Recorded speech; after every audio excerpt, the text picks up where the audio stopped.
그런데 앞서도 저희가 잠깐 만나봤다시피 새 국면인 게요. 방통위원장 전임자들은 직무정지를 피하기 위해서 일단 통과 전에 자진 사퇴를 했는데 조금 전 용산 대통령실 입장도 그렇고 이진숙 위원장도 헌법재판소의 판단까지 가보겠다 이런 의지가 굳건합니다. 저는 오늘 방송통신위원회 위원장직을 사임합니다. 저에 대한 탄핵 소추가 이루어질 경우 그 심판 결과가 나오기까지 몇 개월이 걸릴지 알 수가 없습니다. 거치 관련해서 한 말씀 부탁드립니다. 김홍일 위원장님, 탄핵 받으세요. 도망가지 마시고. 야당에서 탄핵안을 예고했는데 혹시 이에 대해 어떻게 대응하실 건지 궁금합니다. 예, 시간 두고 한번 봅시다. 수고가 많아요. 일단 헌재 판단까지 가보자는 게 지금 용산 대통령실 공식 입장인데 어제도 도돌이표 같은 자진 사퇴 끊고 이진숙 위원장의 강해 전달해서 일단 뭐 직무정지가 되더라도 헌법재판소 판단에 맡겨보자. 그런데 그 최근에 야당 대변인 윤종훈 대변인이 여당 그러니까 방통위원장 인재풀이 고갈될 때까지 탄핵안 내겠다는 취지의 얘기를 했는데 이렇게 되면 글쎄요 그 야당의 예상과는 좀 달리 헌법재판소 판단도 가고 이렇게 되면 야당의 생각대로는 되지 않는 건 아닌지 어떻게 좀 보세요? 그러니까 이제 야당에서 생각했던 건 이번에도 사퇴를 시킬 가능성이 있다고 본 것 같은데 그렇게 하지 않는 것 같아요. 예. 이유는 손흥민 변호사 말에 거의 제가 대부분 동의하지 않지만 아까 얘기했던 말 중에 박문진 이사 선임이에요. 예. 그 건이 가장 중요하게 판단을 했던 거고 그 건이 이미 처리가 됐어요. 예. 그러면 당장 정권 입장에서 봤을 때 윤석열 정부 입장에서 봤을 때 급하게 방통위 처리할 문제는 없다고 판단한 것 같아요. 예. 그러니까 박문진 이사 선임 왜 중요하냐면 8월 12일이 임기가 끝나요. 그렇기 때문에 새로운 박문진 이사가 들어가서 아마도 제 생각에는 뭐 아까 서종 변호사 비슷한 논리로 얘기하는 것 같던데 MBC 사장을 해임시키고 새로운 사장을 임명하려는 절차를 밟을 것 같습니다. 예. 임기가 남아있는 사장에 대해서 그 절차를 밟기 위해서는 박문진 이사직을 바꿔야 되는데 그 일을 이진숙 방통위원장이 임명되는 날 임명장 받는 것도 뒤로 미루고 첫날 바로 출근해서 가서 했어요. 그러니까 그 다음날 사실은 그 일 처리하고 그 다음날 임명장 받았거든요. 예. 그러니까 그만큼 이게 중요했다는 거죠. 왜냐하면 그 사이에 또 탄핵될까 봐 그런 거예요. 탄핵하려면 24시간이 필요하니까 그걸 막기 위해서 일부러 임명장 받는 거 뒤로 미루고 가서 그 일부터 처리를 했어요. 오후 5시에. 그러니까 그 일이 끝났기 때문에 더 이상 방통위원장이 만약에 탄핵이 돼서 그 직무를 못한다 하더라도 특별히 현 정부에서는 크게 문제될 게 없다고 판단한 것 같고 그래서 이준숙 방통위원장이 계속 그 자리에 앉혀놓고 지금 보면 이준숙 방통위원장이 지금까지 그 방송계에 있으면서 여러 가지 행태를 봤을 때 청문회에서 나온 내용도 마찬가지입니다만 상당히 노조를 탄압하고 일정 부분의 방송 장악에 역할을 할 수 있는 가능성이 높은 인물로 보여져요. 예. 그러면 사실 이 사람이 만약에 헌재에서 그게 인용이 안 되고 기각이 돼서 돌아오게 되면 충분히 현 정부가 원하는 방향으로 방송 정책이나 규제를 해갈 가능성이 있는 사람이죠. 그렇다고 하면 현 정부 입장에서는 그냥 두는 것이 즉 탄핵을 당하더라도 그냥 놔두는 것이 유리하다 이렇게 판단했을 가능성이 있기 때문에 저런 어떤 선택을 한 게 아닌가 이렇게 생각이 됩니다. 그러니까 대통령실 뭐 여당 생각도 이제 최진봉 교수 말씀처럼 공영방송 이사 선임 절차가 이제 마무리가 됐기 때문에 수개월 정도 방통위 기능이 마비되더라도 일단 급한 불은 방통위 껐다. 네. 그래서 헌법재판소 판단 받아와도 된다. 그래서 대통령실도 정면 돌파를 선택한 거다. 그렇게 이렇게 판단합니다. 얘기한 거네요.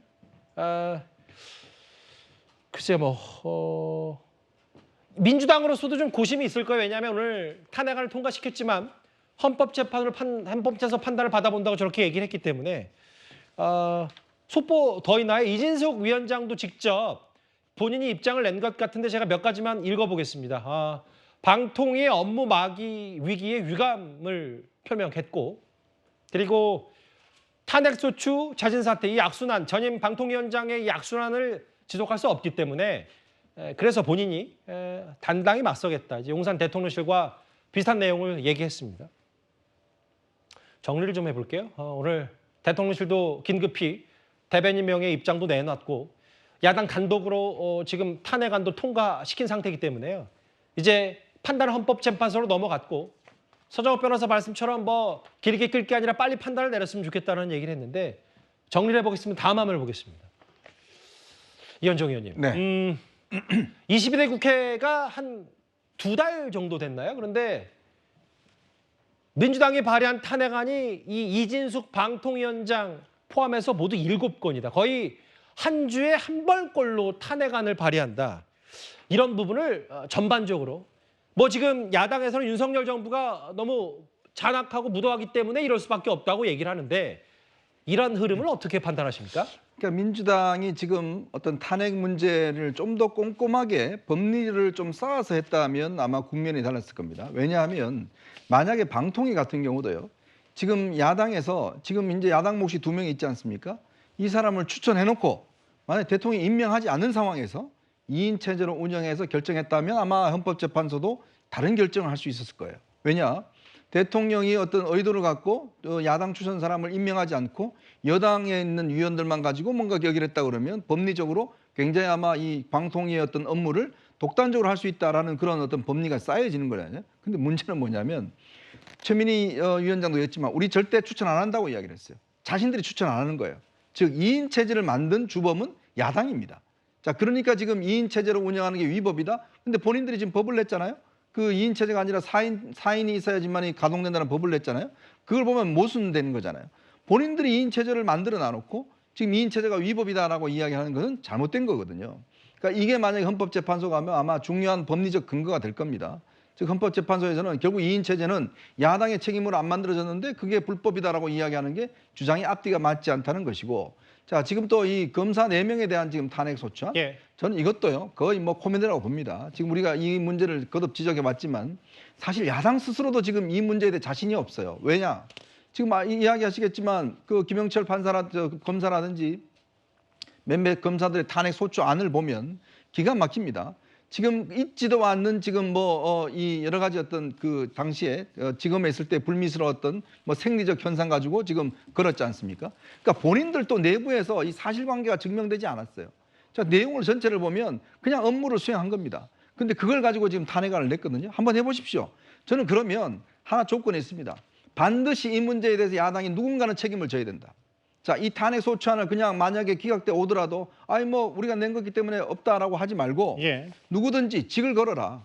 자, 이재명 전 대표가 만약 대표가 되면 직을 걸든지 지금 박찬대 원내대표가 직을 걸든지 알겠습니다. 정계를 은퇴하든지 이런 것들을 걸어놔놓고 이거 해야 될 거 아니겠습니까? 기각되면 그런 자신감 정도는 있어야 되는 거 아닌가요? 그동안의 사례와는 달리 용산 대통령실도 강경하게 헌법재판소의 판단에 맡겨보겠다라고 하면서 직무정지 이후에 이런 조금 전 대변인 발표도 있었고요. 새 국면입니다. 지금 정리하자면 직무가 정지됐기 때문에 이진숙 위원장, 지금 김태규 부위원장이 위원장 직무대행을 맡게 되는데 뭐 사실상 1인 체제가 됐기 때문에 업무는 제대로 돌아갈 수가 없게 됐고요. 오늘 여의도 국회 용산 대통령실 숨가뻤던 얘기를 저희가 첫 번째 주제에서 짚어봤습니다.